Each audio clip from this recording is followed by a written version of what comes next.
Welcome to a brand new year of the Big Screen Berkan podcast. I, of course, am Berkan Dincer. I am so excited to have you guys here alongside me for 2023.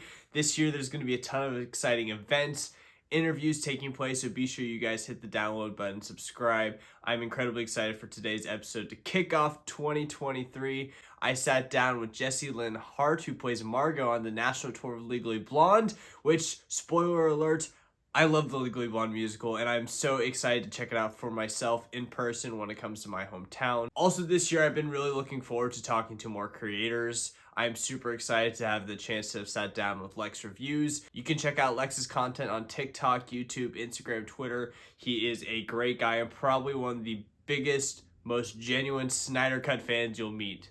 Again, I appreciate all your support. 2023 is going to be our biggest year yet. Let's get into it.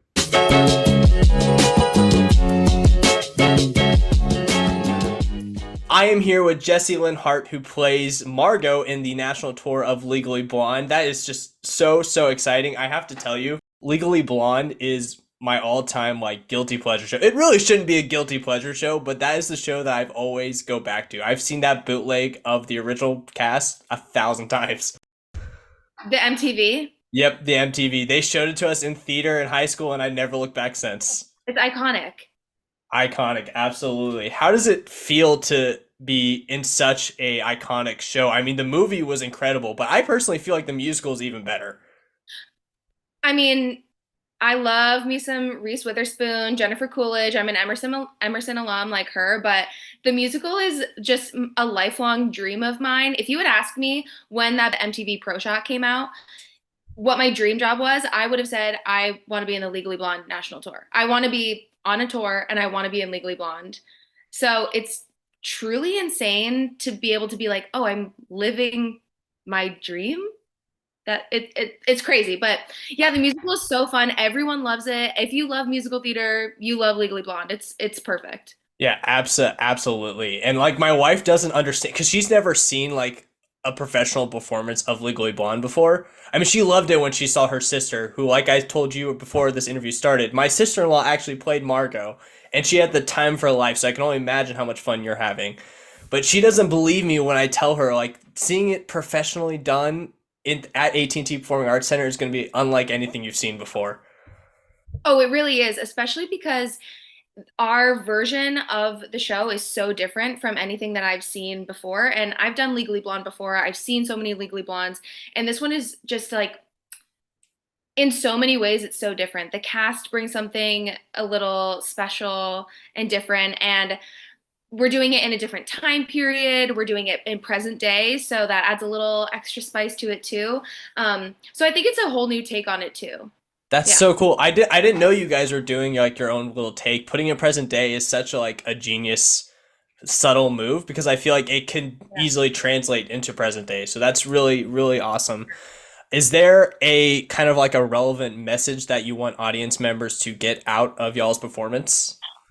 Oh yeah, and I think like you said, it can translate into present day so well. The whole theme of the show is what matters, and that's what translates. I mean, I think even more so today of staying true to yourself, and I think the show is really about sisterhood and female empowerment, and that matters a lot to me and a lot to our audiences, especially today. You don't have to dumb yourself down to be respected as a woman, and to be yourself as much as you can and fight for what you want and fight for what you deserve. That's really the message that people take away from it, especially when it's set in present day. I think it has such a strong message set in 2023. You know what I mean? 100%. I absolutely know what you mean. I love that. I'm so excited for everybody in Dallas to come see it. So I'm assuming that it's still this high energy juggernaut of a show though, right? Oh How yeah. do you kind of keep from going through the motions throughout every performance? Because personally, I feel like if I'm in a show for a single weekend, by Sunday, I'm all right, just going through it. Nothing really feels fresh anymore. So I can't imagine a tour when you're doing this essentially every day.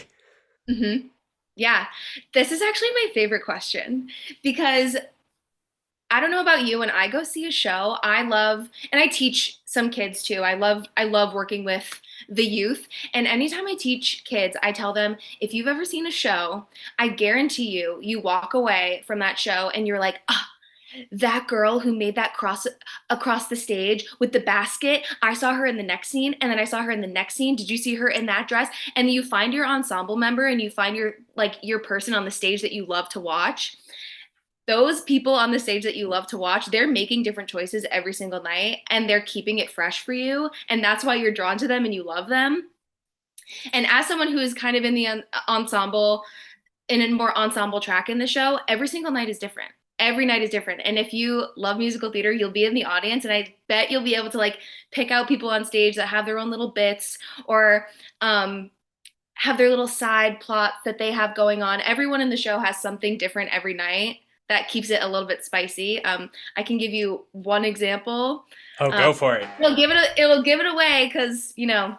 But for me, Margot, when I'm in the courtroom, something that I just found recently is that like me and the bailiff have a little thing going on. So Oh, you know that wasn't in rehearsals, but it just something about it. happens. In the last couple of weeks, I've been like, oh, the bailiff, me and the bailiff, and that sort of stuff you find after. I think it's been like somewhere around 80 shows that we've done so far, and you know it was just in like show number 60 or something that came up, and that keeps it really fresh and fun.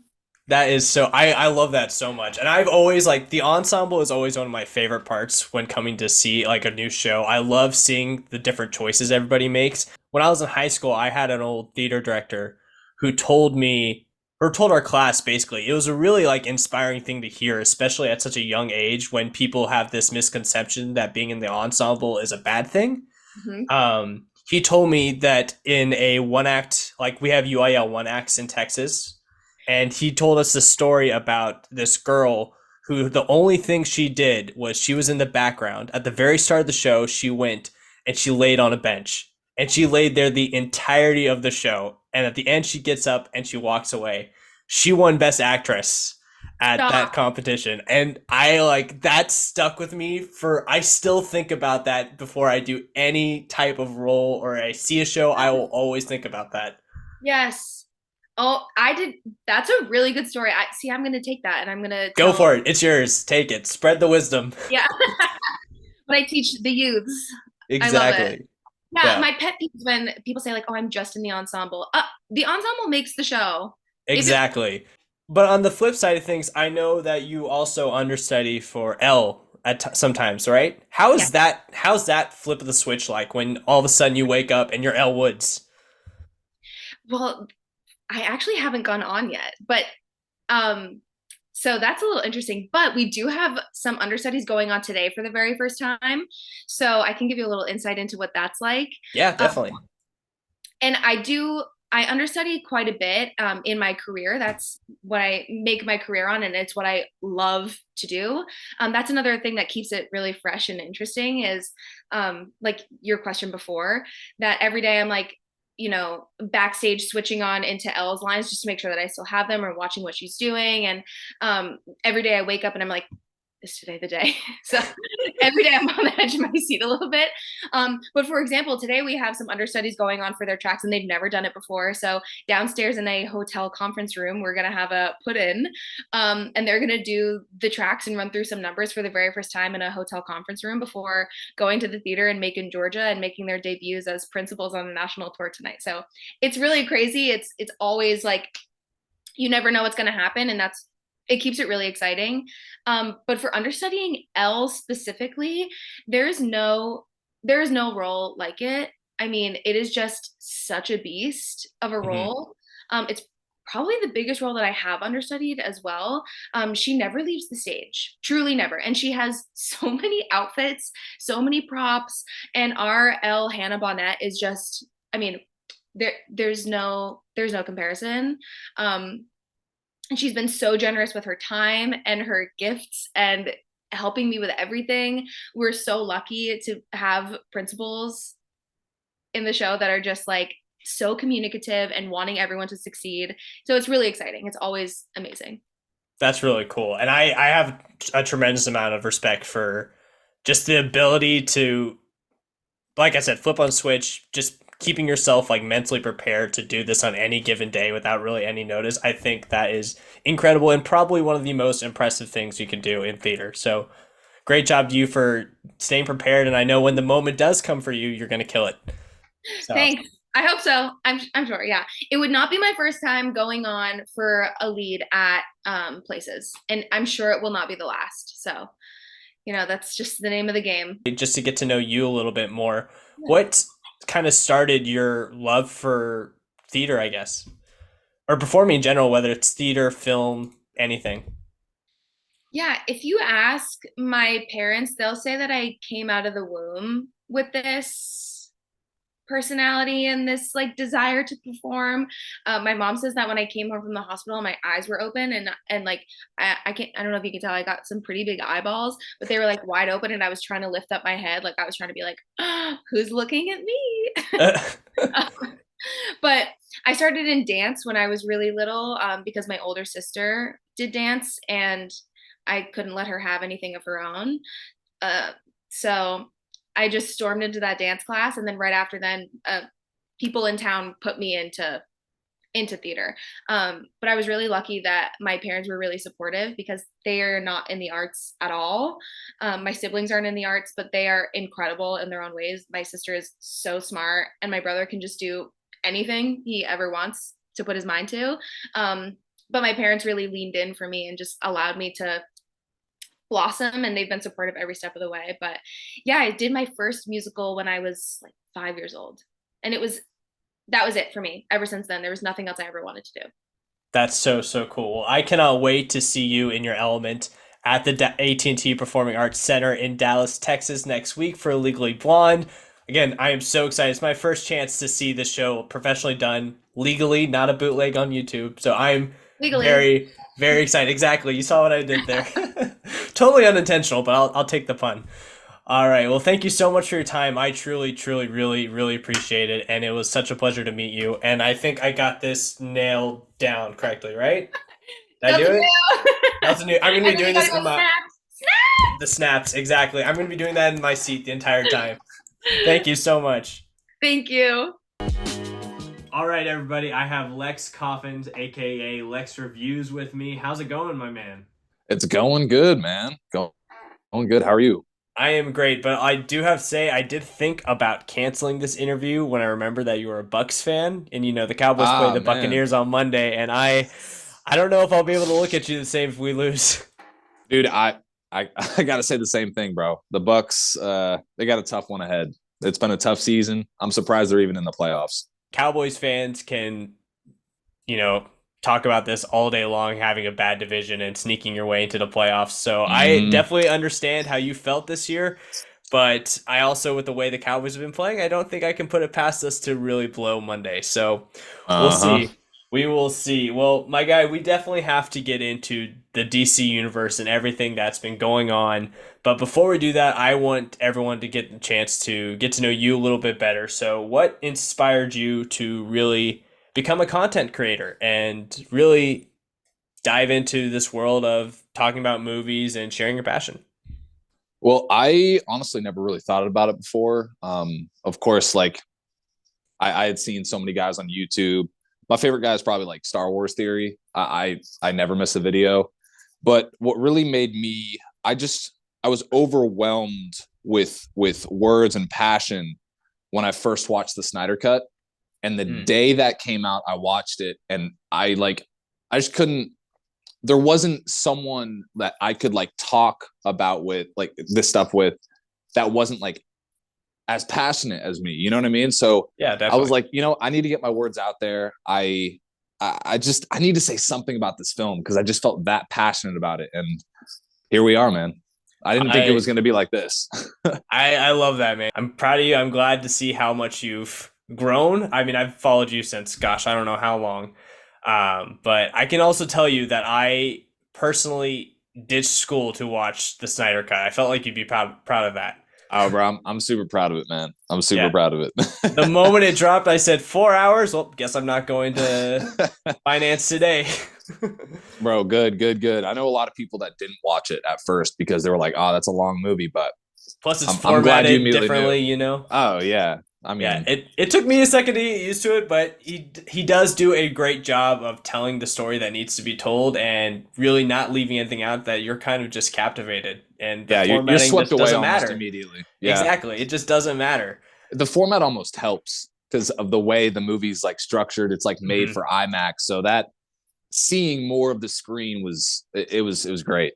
Yeah, for sure. For sure. So, did you love DC as much as you do now before Snyderverse, or did that kind of evoke different emotions for you, I guess? Um, I mean, I always loved the Dark Knight trilogy. Batman was always my guy, but ultimately, like Superman and the Flash were my big passions for DC. Hmm. So outside of like the Smallville TV show or Flash, I was a big Marvel guy. Yeah, you're doing a rewatch of Smallville right now, right? I feel like on I Twitter, I'm always am. seeing you I posting am. about Smallville, and I always have to scroll away because I've never seen Smallville, Oh, geez, but I bro. know I need to. It's a good one, man. It's very like formulaic. So you'll definitely be like, at times you're like, but dude, the great times are like actually brilliant. Like I'm talking the writing levels for Smallville are just it exceeds anything else as far as like superhero content. Well, that's definitely encouraging to hear. I mean, it's on my list. Like, I'm not just completely ignoring Smallville. But When you're it good, first bro. came out, it It's wasn't on my radar because right. I wasn't really at the age to truly appreciate it, or I wasn't really watching that kind of thing back then. But it's on my radar now. It's a long watch, bro. It's you look at it, you're like, 10 seasons, 22, 23 episodes a season, 288 episodes in total. It's like I never want to sit down and watch this fully. You know what I mean? It's just it's a tall task. So I can see why you wouldn't have it like But top you of the know what list. though? The longer the show is, if it's truly like great, I feel like it doesn't matter. You don't necessarily notice it. I mean, there's some shows like Game of Thrones, for example. For myself, I'd watched Game of Thrones at first. It took me a little bit, and I was thinking to Mm. myself, midway through this first season, it's great. I can see the appeal, but I don't know if I really want to stick around for six more seasons to catch up before A the lot of finale. monologues. Yeah. Yeah, it's just a lot, but then it hits. There's a moment, and I think season two. I can't remember specifically what it is, but there's a moment leading up all the way to the red wedding, where after that, Oh, you're sucked in completely, and then you can't look away, and before you know it, you're done, and you're I wanting thought more. I thought the red wedding was a dream, bro. I got to that episode and I was like, dude, there's no way this is real. There's no way this is happening. I literally walked out. I was living with my best friends at the time. I walked out of my room and I just looked at them and I'm like, guys, I feel so incredibly sick. Like I Yeah. can't believe what I just saw. My one of my roommates who had never seen the show up to that point was like, I don't know what you're talking about. But my second roommate loves Game of Thrones and he looked me right in the eye and he said, "Red Wedding, huh?" I was like, "Yep, exactly. You knew." So going back to DC, obviously DC in general is changing. How do you feel about James Gunn and Peter Safran kind of taking over and doing a refresh, but not refreshing Right. it? So my original reaction to James Gunn taking over, contrary to a lot of Snyder fans, was actually very happy. I view him as a very brilliant director, writer. He did a fantastic job on Guardians of the Galaxy, Peacemaker. I mean, just everything. I've never actually seen him fail. What made me what made me start to doubt and still doubt is what he's deciding to do, which is to completely reboot. Mm-hmm. Henry Cavill being gone, he was fantastic. Ben Affleck, who's my favorite Batman. I mean, it sucks, man, because after seeing the Snyder Cut and seeing what an amazing future we could have had, having Darkseid be the main villain and it all leading up to that, I mean, I just didn't see a reason for the reboot. I couldn't find one. Besides the fact that, hey, maybe Warner Brothers being $5 billion in debt, that Oh, could be the only reason. They just can't pay for the actors. That's it. yeah, for sure. It does. It's just really unfortunate considering we get Black Adam, we get all this hype with Superman, Henry Cavill coming back. You get that post credit scene. Everyone. That's probably the majority of the reason why audiences went to go see that movie was for that post credit scene. I mean, they weren't Yeah. secretive about it at all leading up to the release, and then to have that just kind of ripped away, I definitely empathize and understand why it left a bad taste in a lot of fans' mouths. Yeah. Yeah. it's been a bumpy road being a DC fan, man. Yeah. It's really hard. And you know what though? I listen, it's no secret how much I love Marvel. I mean, I literally have Spider-Man plastered all around me. Right. But I still love DC. I still want to see it succeed. I feel like DC has a bigger potential than Marvel to have deeper stories that do feel real, more to say. I mean, Yes. Marvel kind of the MCU started kind of realistic in sense, as realistic as a billionaire flying around in an armor Yeah. suit can be, but it still started in that kind of realm, and obviously it's kind of derailed into more fantastical and mythical, which is fine for Marvel. But DC's always done a great job, in my opinion, of always staying grounded, and it'd be a shame to kind of not get something great out of that universe. Yeah. I think Gunn will do ultimately a great job. Mm-hmm. I'm just going to be bitter for a long time unless there's, because I know Gunn has talked about maybe there being some Elseworlds projects, and I still have faith that, hey, maybe we might get thrown a bone, but it's highly improbable, seeing that like the actors and actresses are getting older, but I have faith. Gotta keep faith. Gotta keep Yep. faith. Well, speaking of kind of Gunn mentioning projects that he's thinking of, what do you think will be on that first DC Phase 1 slate? Man, Because we already know Wonder Woman may or yeah, may not be out. I mean, I think he may have debunked that, but I'm not quite sure if how truthful that is. everything is so up in the air recently. I mean, we thought it was going to be a total reboot, and then it kind of changed because Gunn is saying, I don't know where this news that Gal is out as Wonder Woman is coming from, but you know what I mean? So it's like there may be actors staying. I mean, hey, it's looking like Ezra Miller staying. So hey, I'm good with that, bro. I really like his Flash. He's a good Flash. I just wish the baggage didn't come with that, him being a good Flash, Right. Yeah. It's been a crazy. Last year was insane. Just news article after news article after news article. Yeah, it couldn't stop. Yeah. As far as the DC slate, I feel like it's really hard to predict. I think that first one is probably going to be Superman. Just because, I mean, Gunn already said he's working on it. So probably Superman, a Batman movie, which if I'm James Gunn and I'm not using Ben Affleck, I'm not completely starting over with Batman. I'm just getting Robert Pattinson and bringing him in. Exactly. You can't have Batfleck be in the Flash movie and then have Robert Pattinson come out with the second Batman movie, like what, next year? And then all of a sudden there's another Batman movie for this new DC universe. You might as well either one, keep Benjamin Affleck, or two, rock with Robert Pattinson. Exactly. And I've been saying, like, to me, it just makes no sense you're either going to reboot DC completely. And when I say completely, I mean, you have to get rid of Peacemaker, Rob Pattinson's Batman. You have to reboot it all if you want to start fresh. You can't just leave these lingering projects around because then you didn't fix the problem that was already there. Yeah. Or you can just take the Batman movie, which is already a pretty big success. I mean, that's no secret, and just start from there. I mean, the seeds to a new universe is there. You just have to take it. It doesn't. Yeah. They're not teasing anything else. They didn't set up anything else. It essentially is a clean slate with an already established movie.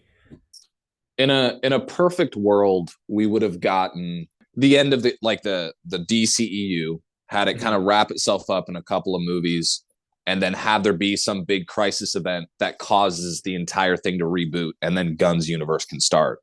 But the way it's starting, it's looking really messy, and a lot of fans are, I mean, dude, a lot of people, I think Gunn is not Gunn, but DC is underestimating the amount of like just Snyder cultists out there. I'm not one of them. I'm just a Snyder fan.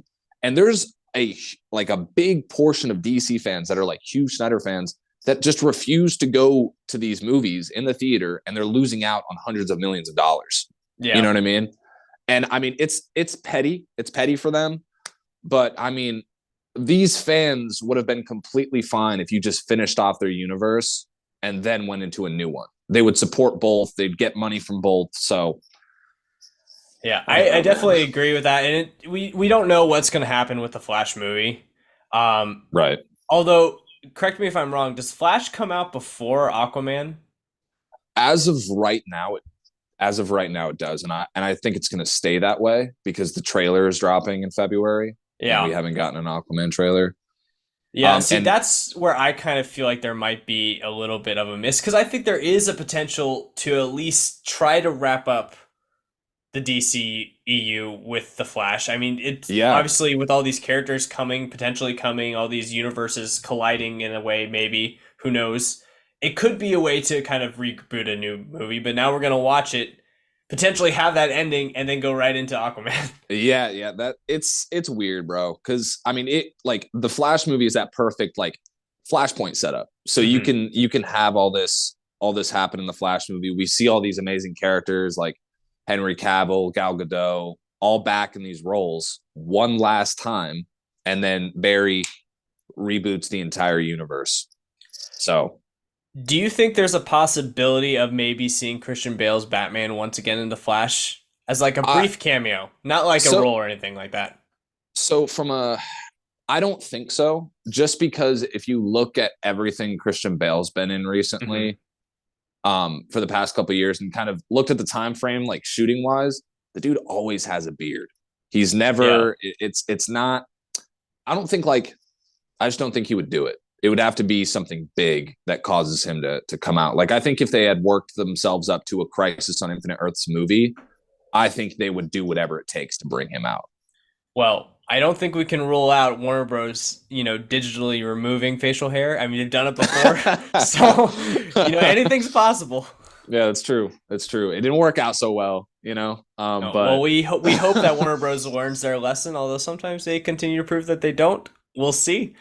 But regardless, I am excited personally for whatever James Gunn and Peter Safran have in store for DC. Just like you kind of said, I hope that they go about refreshing everything the right way.